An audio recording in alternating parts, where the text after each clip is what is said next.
So this has been a really fascinating day, and I'd like to thank the organisers very much for putting this meeting together. I think in terms of the particular topic of evaluation of crowdsourcing projects, I think like everything else in academic crowdsourcing, this is something that is evolving and that our understanding of it is deepening.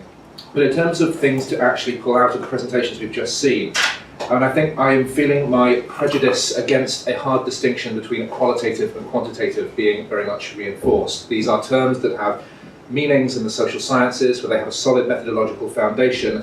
They have much less of a foundation of that kind in the humanities. And I think this idea of matching quantitative data up with the qualitative value generated by a project is absolutely critical, I think. Now that raises the question of what is value and what is valuable. I think that what we've seen today is with all these tremendously exciting projects is that they have very different kinds of output. It might be a digital version of a resource that was not previously digital. It might be an indexed version of a digital version of a resource that was not previously digital. It might be some notion of public engagement or increased public understanding. And these are all things that have to be evaluated in very, very different ways.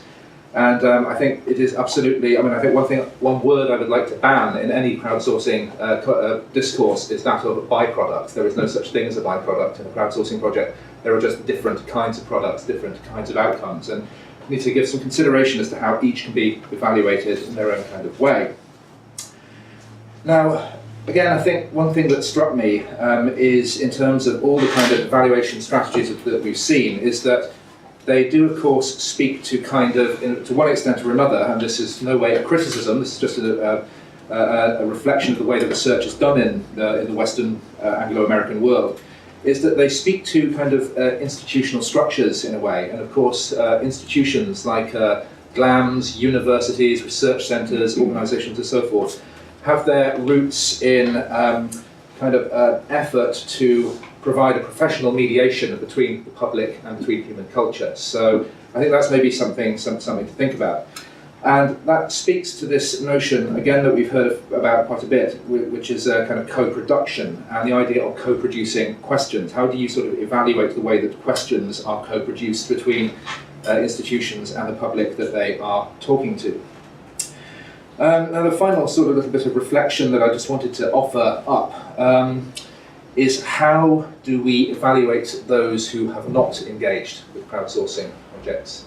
And I think this is very important because, a couple of weeks ago we had a symposium down the road at King's in which the idea of the ethics of engagement and selection came up, and the possibility emerged that was discussed that certain practices can be exclusionary in some way. If we talk about community sourcing, one of the benefits, that's not what I mean at all, one of the definitions of kind of community is that it both includes and excludes. So one question I'd like to throw out is there a risk of certain evaluation practices which only focus on those who have engaged will reinforce those potentially exclusionary practices?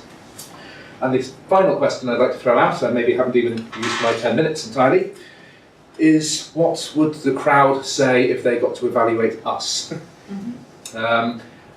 Everything that we've been talking about is couched in the terms of the questions that we ask the crowd about the experience of working with a project like this. So inevitably there is a kind of directionalism. So how can we help the crowd who works with us, or the community, the public that work with us, to evaluate us and what we do, and comment on why we're interested?